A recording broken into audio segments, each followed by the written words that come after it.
ಇತ್ತೀಚೆಗಷ್ಟೇ big boss ಶುರುವಾದ ಹಾಗೆ ಇದೆ. ನೋಡ್ತಾನೆ ಆಗಲೇ 12 ವಾರಗಳು ಕಳೆದು ಫಿನಾಲೆ ಹಂತಕ್ಕೆ ಬಂದು ನಿಂತಿದೆ. ಇನ್ನೇನು ಮುಗಿಯುವ ಸಮಯ. ಈಗ ಬಿಗ್ ಬಾಸ್ ಮನೆಯಲ್ಲಿ ಎಲಿಮಿನೇಷನ್ ಸರಣಿ ಶುರುವಾಗಿದೆ. ಯಾಕಂದರೆ ಯಾರು ಊಹಿಸದ ಎಲಿಮಿನೇಷನನ್ನು ಬಿಗ್ ಬಾಸ್ ಮಾಡೋಕೆ ಶುರು ಮಾಡಿದ್ದಾರೆ. ಕಳೆದ 2 ವಾರಗಳಿಂದ ಯಾವುದೇ ಎಲಿಮಿನೇಷನ್ ಪ್ರಕ್ರಿಯೆ ನಡೆದಿರಲಿಲ್ಲ. ಹೀಗಾಗಿ ವೋಟಿಂಗ್ ಲೈನ್ ಕೂಡ ಓಪನ್ ಆಗಿರಲಿಲ್ಲ. ಕಳೆದ 2 ವಾರದಿಂದ ನೋ ಎಲಿಮಿನೇಷನ್ ಇತ್ತು. ಬಿಗ್ ಬಾಸ್ ನೋಡುವವರಿಗೆ ನಿಮಗೆ ಚೆನ್ನಾಗಿ ಗೊತ್ತಾಗ್ತಾ ಇದೆ.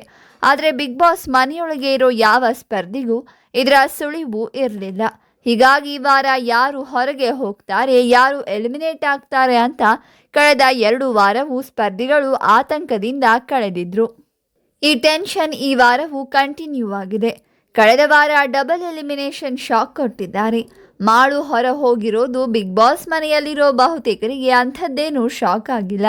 ಆದರೆ ಸೂರಜ್ ಹೊರ ಹೋಗಿದ್ದು, ಎಲಿಮಿನೇಟ್ ಆಗಿರೋದು ಕೆಲವರಿಗೆ ಸಿಕ್ಕಾಪಟ್ಟೆ ಶಾಕ್ ಆಗಿದ್ದು ಅರಗಿಸಿಕೊಳ್ಳೋದಕ್ಕೆ ಆಗ್ತಾ ಇಲ್ಲ. ಒಳ್ಳೆ ವ್ಯಕ್ತಿ, ಟಾಸ್ಕ್ನಲ್ಲೂ ಚೆನ್ನಾಗಿ ಆಟ ಆಡ್ತಾ ಇದ್ರು. ರಾಶಿಕಾ ಜೊತೆ ಹೆಚ್ಚಾಗಿ ಕಾಣಿಸಿಕೊಳ್ತಾರೆ ಅನ್ನೋದನ್ನು ಬಿಟ್ಟರೆ ಬೇರೆ ಎಲ್ಲ ವಿಷಯದಲ್ಲೂ ಸೂರಜ್ ಬೆಸ್ಟ್ ಅಂತ ಹೇಳಬಹುದು. ಒಳ್ಳೆ ಮನಸ್ಸಿರೋ ವ್ಯಕ್ತಿ. ಹಾಗೆ ನೋಡೋದಾದರೆ ಧನುಷ್ ಹಾಗೂ ಸ್ಪಂದನಾಗಿಂತಲೂ ಸೂರಜ್ ಬೆಸ್ಟ್ ಇದ್ರು. ಉಳಿದುಕೊಳ್ಳೋದಕ್ಕೆ ಎಲ್ಲ ರೀತಿಯಲ್ಲೂ ಸಮರ್ಥರಿದ್ರು. ಇನ್ನು ಬಿಗ್ ಬಾಸ್ ಮನೆಯಲ್ಲಿ ಸೂರಜ್ ಸಿಂಗ್ ತುಂಬಾ ಆಕ್ಟಿವ್ ಆಗಿದ್ರು. ಅಡುಗೆ ಮನೆಯಲ್ಲಿ ಒಂದಲ್ಲ ಒಂದು ರುಚಿಕರ ಅಡುಗೆಗಳನ್ನು ತಯಾರಿಸ್ತಾ ಇದ್ರು. ರಾಶಿಕಾ ಜೊತೆ ಆತ್ಮೀಯತೆ ಬೆಳೆಸಿಕೊಂಡಿದ್ರು. ವೈಲ್ಡ್ ಕಾರ್ಡ್ ಆಗಿ ಎಂಟ್ರಿ ಕೊಟ್ಟಿದ್ದರೂ ವೀಕ್ಷಕರ ಮನದಲ್ಲಿ ಸೂರಜ್ ಸಿಂಗ್ ತುಂಬಾ ಬೇಗನೆ ಜಾಗ ಪಡೆದಿದ್ದರು. ಕೆಲವು ಟಾಸ್ಕ್ಗಳಲ್ಲೂ ಉತ್ತಮ ಪ್ರದರ್ಶನ ನೀಡಿದರು. ಆದರೆ ಈ ವಾರ ಕಡಿಮೆ ಓಟ್ಸ್ ಬಿದ್ದಿದ್ದರಿಂದ ಸೂರಜ್ ಸಿಂಗ್ ಎಲಿಮಿನೇಟ್ ಆಗಿದ್ದಾರಾ ಅಥವಾ ಬಿಗ್ ಬಾಸ್ ಗೇಮ್ ಪ್ಲಾನ್ ಏನು ಅನ್ನೋದು ಗೊತ್ತಿಲ್ಲ. ಕಳೆದ ವಾರ ಸೂರಜ್ ಹೊರ ಹೋಗಿದ್ದಾರೆ. ಇದರ ಬೆನ್ನಲ್ಲೇ ಮಾಳು ಕೂಡ ಹೊರ ಬಂದಿದ್ದರು. ಡಬಲ್ ಎಲಿಮಿನೇಷನ್ ನಡೆದ ಬೆನ್ನಲ್ಲೇ ಅಸಲಿ ಆಟ ಈಗ ಶುರುವಾಗಿದೆ. ಇಷ್ಟು ದಿನ ಸೋಲು ಗೆಲುವಿನ ಆಟ ನಡೀತಾ ಇತ್ತು. ಈಗ ಅಳಿವು ಉಳಿವಿನ ಆಟ ಶುರುವಾಗಿದೆ. ತಮ್ಮನ್ನ ತಾವು ಉಳಿಸಿಕೊಳ್ಳೋದಕ್ಕೆ ನಾನಾ ತಂತ್ರ ಪ್ರತಿತಂತ್ರ ಶುರು ಮಾಡಿದ್ದಾರೆ. ಆದರೆ ಯಾರು ಏನೇ ಸರ್ಕಸ್ ಮಾಡಿದರೂ ಕೆಲವರು ಹೊರಗೆ ಹೋಗಲೇಬೇಕು. ಹೀಗಾಗಿ ಈ ವಾರವೂ ಡಬಲ್ ಎಲಿಮಿನೇಷನ್ ನಡೆಯಲಿದೆ. ಆದರೆ ಈ ವಾರ ಎಲಿಮಿನೇಷನಲ್ಲೂ ಬಿಗ್ ಟ್ವಿಸ್ಟ್ ಇದೆ. ಕಳೆದ ವಾರದಂತೆ ವಾರದ ಕೊನೆಯಲ್ಲಿ ಎಲಿಮಿನೇಷನ್ ಪ್ರಕ್ರಿಯೆ ನಡೆಸಲ್ಲ. ಮಿಡ್ ವೀಕ್ ಎಲಿಮಿನೇಷನ್ ಅನ್ನೋದು ಕೂಡ ನಡೆಯುತ್ತೆ. ಹೌದು, ಬಿಗ್ ಬಾಸ್ ಫಿನಾಲೆ ಬಗ್ಗೆ ಒಂದಿಷ್ಟು ಮಾಹಿತಿ ಹರಿದಾಡ್ತಾ ಇದೆ. ಜನವರಿ ತಿಂಗಳು 17 ಅಥವಾ 17ಕ್ಕೆ ನಡೆಯುತ್ತೆ ಅಂತ ಒಂದಿಷ್ಟು ಮೂಲಗಳಿಂದ ಮಾಹಿತಿ ಹೊರಬಂದಿದೆ. ಕಳೆದ ವರ್ಷದ ರೀತಿಯಾಗಿ ಫಿನಾಲೆ ಆಗೋದಾದರೆ ಜನವರಿ 24 ಅಥವಾ 25ಕ್ಕೆ ಫಿನಾಲೆ ನಡೆಯುತ್ತೆ.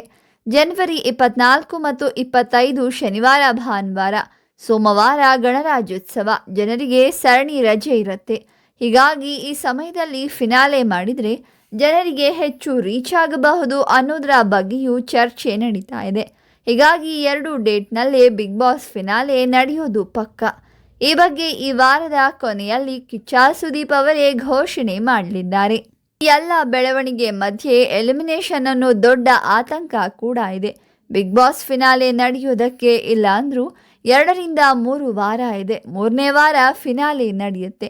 ಹೀಗಾಗಿ ಉಳಿದ 2 ವಾರದಲ್ಲೇ ಬಿಗ್ ಬಾಸ್ ಮನೆಯ ಸದಸ್ಯರು ಖಾಲಿಯಾಗಬೇಕು. ಇನ್ನು ಟಿಕೆಟ್ ಫಿನಾಲೆ ಪಡೆದವರು ಮಾತ್ರ ಫಿನಾಲೆಗೆ ಹೋಗಬಹುದು. ಉಳಿದವರಲ್ಲಿ ಆಟ ಆಡಿ ಅವರು ಸೇಫ್ ಆದವರು ಹೋಗ್ತಾರೆ, ಬಾಕಿಯವರು ಎಲಿಮಿನೇಟ್ ಆಗ್ತಾರೆ. ಈ ಬಾರಿ ಟಾಪ್ 5 ಕಂಟೆಸ್ಟೆಂಟ್ಗಳನ್ನು ಉಳಿಸಿಕೊಳ್ಳಲಿದ್ದಾರೆ. ಸದ್ಯಕ್ಕೆ ಬಿಗ್ ಬಾಸ್ ಮನೆಯಲ್ಲಿ 9 ಸ್ಪರ್ಧಿಗಳಿದ್ದಾರೆ. ಈ 9 ಜನ ಸ್ಪರ್ಧಿಗಳಲ್ಲಿ 5 ಜನ ಮಾತ್ರ ಸೇಫ್ ಆಗಬಹುದು. ಇನ್ನುಳಿದ 4 ಜನ ಸದಸ್ಯರು ಹೊರಗೆ ಹೋಗಲೇಬೇಕು.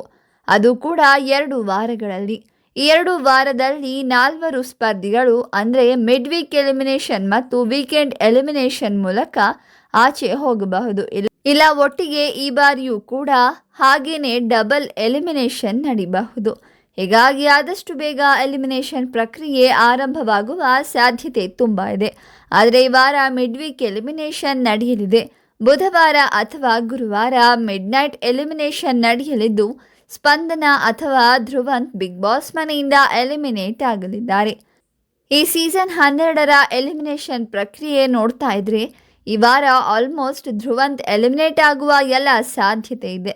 ಈ ಬಗ್ಗೆ ನೀವೇನು ಹೇಳ್ತೀರಾ? ಧ್ರುವಂತ್ ಅಥವಾ ಸ್ಪಂದನ ಇಬ್ಬರಲ್ಲಿ ಯಾವ ಸ್ಪರ್ಧಿ ಬಿಗ್ ಬಾಸ್ ಮನೆಯಿಂದ ಆಚೆ ಹೋಗಬೇಕು ಅಂತ ಕಮೆಂಟ್ ಮಾಡಿ ನಮಗೆ ತಿಳಿಸಿ. ಹಾಗೆ ವಿಡಿಯೋವನ್ನು ಲೈಕ್ ಮಾಡಿ, ಶೇರ್ ಮಾಡಿ ಮತ್ತು ಬಿಗ್ ಬಾಸ್ ಅಪ್ಡೇಟ್ಸ್ಗಾಗಿ ನಮ್ಮ ಚಾನಲನ್ನು ಸಬ್ಸ್ಕ್ರೈಬ್ ಮಾಡಿ.